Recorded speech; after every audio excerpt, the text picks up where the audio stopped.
Hi, I'm Menaka Raman-Wilms, and you're listening to The Decibel. The U.S. midterm elections are tomorrow, and many Republican candidates have been rallying behind legislation that prohibits or limits what schools can teach children about gender identity and sexual orientation. Many have pointed to Florida as an example, where the Don't Say Gay law went into effect this year. Equality Florida is an organization where the state's LGBT civil rights organization has been around for 25 years. And until 2021, we were successful in blocking every piece of anti-LGBTQ legislation that came through the state of Florida. Today, we're talking to Brandon Wolf. He's with the civil rights group Equality Florida that sued the state government over the law, but the lawsuit was dismissed. Brandon will tell us what this law means for the gay community in Florida and why it's become part of Republican midterm campaigns across the country. This is The Decibel from the Globe and Mail.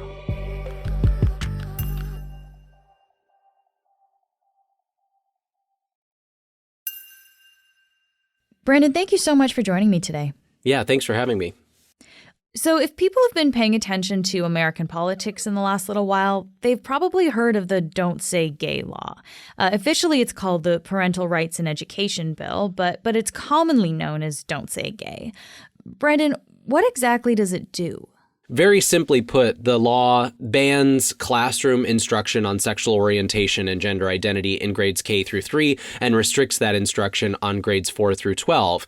And, in confirmation bias language, that might sound like common sense to people. But when you start to dig deeper and pull back the layers, you realize why it is intentionally vague and is, in essence, an effort to erase LGBTQ people from classrooms because nobody really knows what classroom instruction means. That word does not have a definition in legal statute in Florida. And as a result, teachers and administrators aren't quite sure what is covered under that law. Does that mean that we can no longer talk about families that have two moms, for instance, in the classroom? If a second grader is given the opportunity to choose what book the teacher reads for story hour, and that book includes stories of two moms, or maybe it's And Tango Makes Three, which is the real life story of two male penguins raising a chick together at the Central Park Zoo. Does that book now also mean classroom instruction because you're reading it to a class full of children? And the answer is we're not quite sure because the language of the law is so vague and so broad. And in its application already, we've seen books with LGBTQ characters being banned from classrooms. We've seen rainbow safe space stickers and pride flags being peeled from classroom walls and windows. We even saw Miami-Dade County Schools, one of the largest school districts in the country, reject LGBTQ History Month earlier this year because they said that recognizing the fact that LGBTQ people are a part of American history would be or could be a violation of the law. Okay, so just to be clear, so the law talks about classroom instruction. This is the part that you're saying is vague there.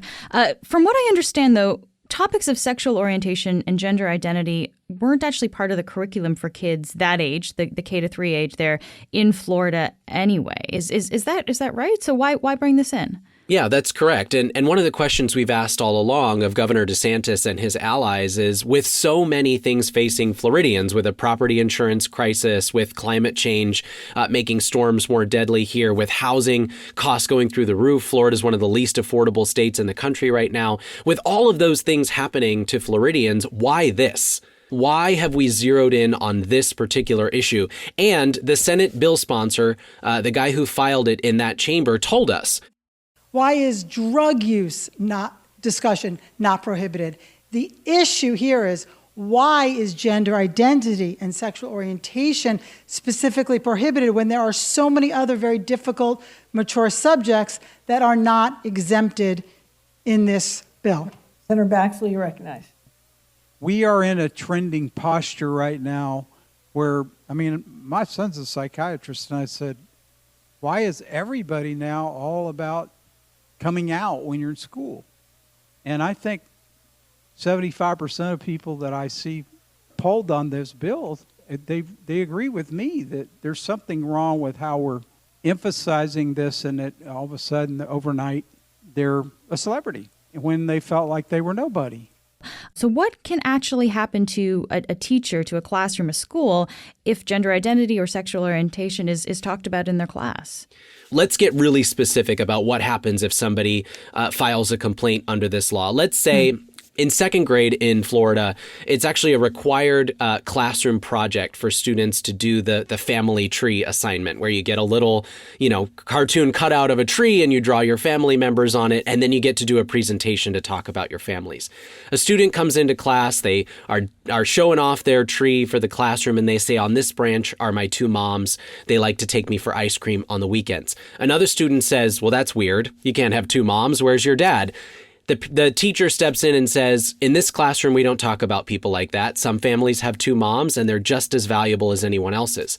If that student who was confused about someone else's family makeup goes home and says, hey, guess what I learned in school today, that some families can have two moms, that parent sitting at the kitchen table can now call their attorney, sue the school district. The school district can never recoup those legal fees, because remember, the redress that's written into this law is not a conversation or a dialogue between parents and the school districts.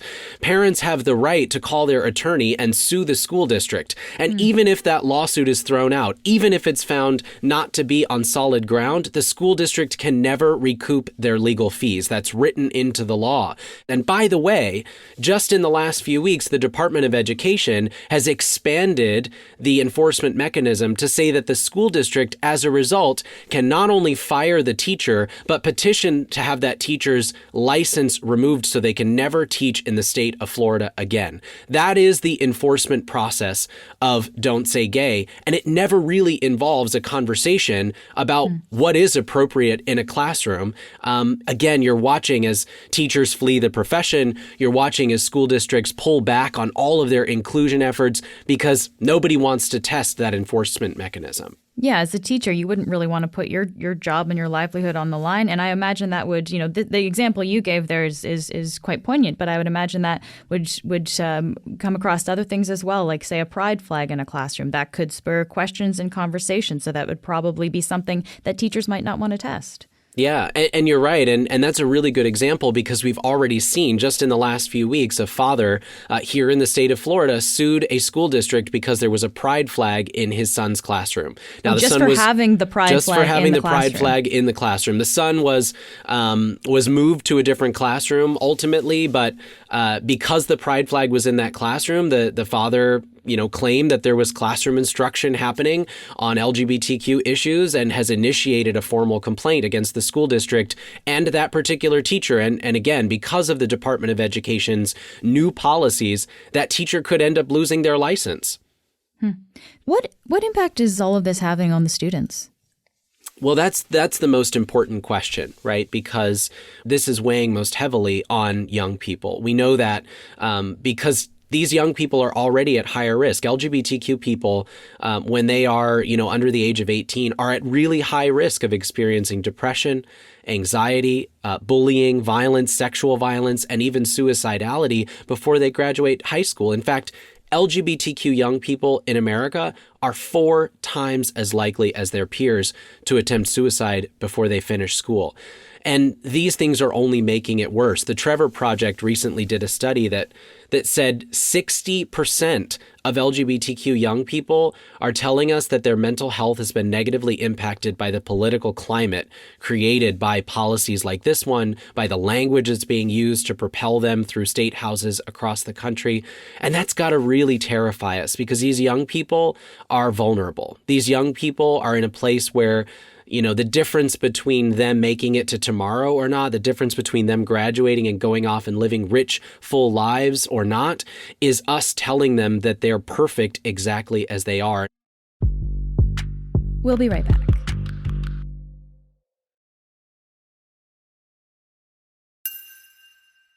Governor Ron DeSantis says that his intention with this legislation is to ensure that parents are the ones teaching their kids about gender identity and expression and sexual orientation rather than teachers. What's your response to that?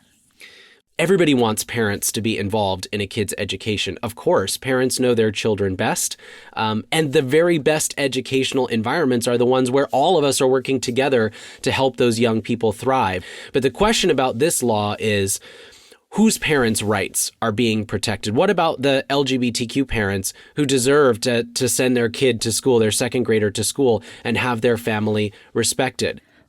I'm curious, what about Florida public opinion? Like, is there support for this type of legislation? The public opinion polling is very interesting because when given both messages, the message of inclusion and diversity and also the governor's message about parental rights, it's interesting that people can actually agree with both.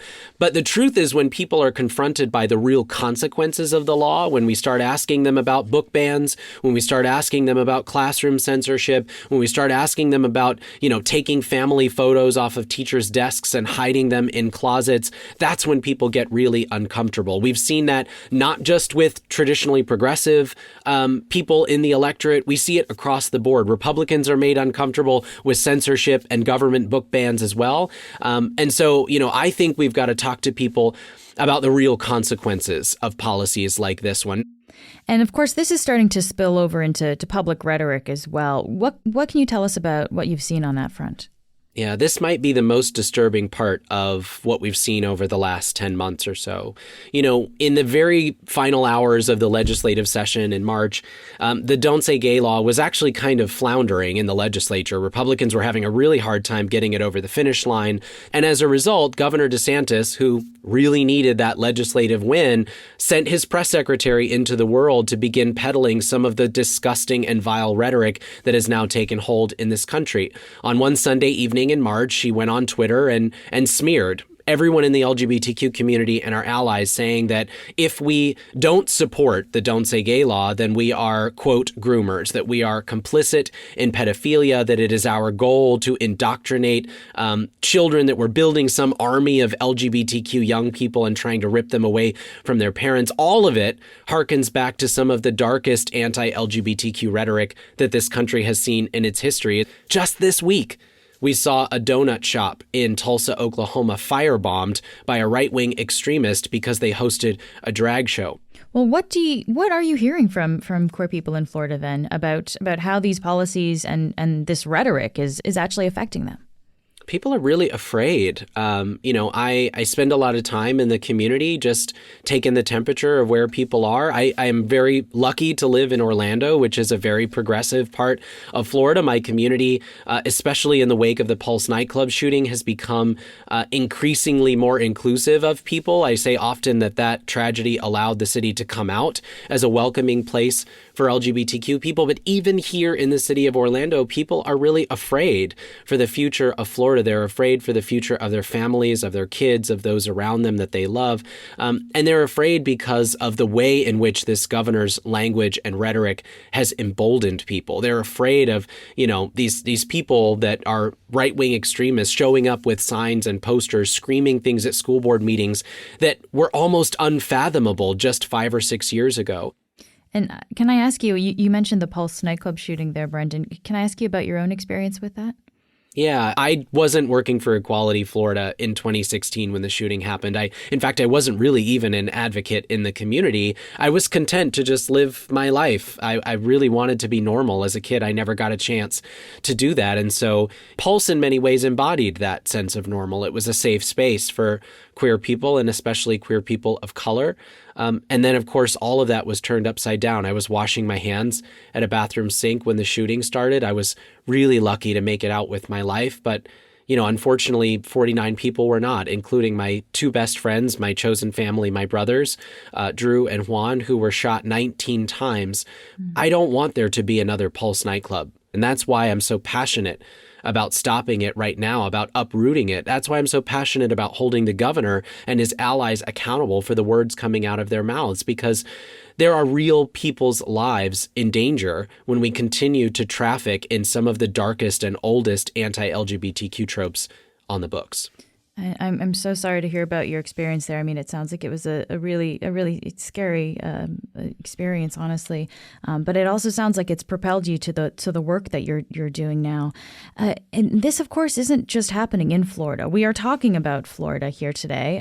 But how have we seen this kind of rhetoric and these kind of laws as well taken up in other places in the U.S.?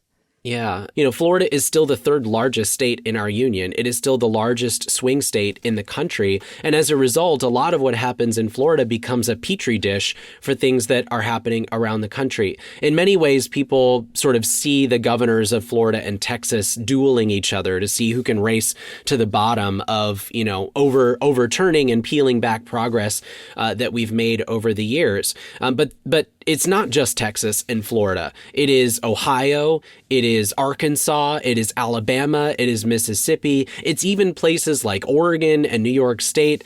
We had a Republican candidate for governor in New York State saying that if he were elected, that Don't Say Gay law would be one of the very first priorities. We've already heard, congressional Republicans in Washington, D.C. talking about a national, quote, parental rights and education law. Remember, that's code for Don't Say Gay. We've heard them talking about assaulting transgender health care on a national scale. Many of the things that are taking root in D.C. and in other states across the country really started here. We've become the testing ground. And Ron DeSantis has shown a willingness, because he really wants to run for president in 2024, to be the guy on the forefront, to be the tip of the spear for the right-wing extremist movement. And that's why it's so important for people to understand that stopping Ron DeSantis in Florida, that combating his brand of chaos and hatred here in Florida is not just a Florida problem. It's about stopping the emergence of these similar policies in Ohio and Utah and Arkansas and New York.